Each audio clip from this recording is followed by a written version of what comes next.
Là, je vais faire une démonstration comment imprimer un dégradé. Alors, si ta plaque d'ancrage était déjà de bleu, puis tu veux faire un dégradé du bleu allant jusqu'au blanc, tu peux retirer un peu d'encre. Et puis là, ce que j'ai fait, c'est que, bon, regardez, je vais retirer le surplus d'encre bleue ici. Et avec du blanc, j'en ai remis là. Alors, ce qu'on va venir faire, c'est que je vais venir avec mon rouleau. Je l'ai lavé, par contre. Et là, je vais venir chercher de l'encre seulement dans une direction, par contre. Je ne pourrais pas jouer dans les deux sens. Alors,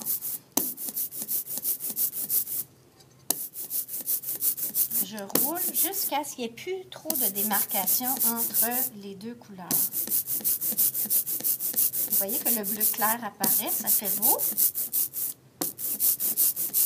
Là, moi, je vais m'en venir, je vais regarder dans quel sens ça serait préférable. Moi, je ne veux pas avoir trop de blanc, alors disons que je vais le centrer comme ça. Alors, je m'en viens sur ma plaque. Là, c'est la plaque de lino que j'ai prise.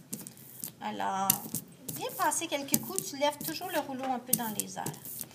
Ensuite, je retire mon rouleau. Je viens avec ma plaque sur ma table d'ancrage et je viens mettre mon papier. Étant donné que j'ai du blanc, je vais prendre un papier noir. Alors, je le tiens la feuille très haute et je viens la déposer. Je pense qu'on va rajouter une feutrine supplémentaire, étant donné qu'il y a moins de relief. Alors, on va les mettre une par-dessus l'autre. OK, alors, on tire et on pousse. Après, on retire les langes. Oups, il y a trop de pression, alors on voit que le papier a déchiré. C'est toujours un test. L'impression est quand même bonne.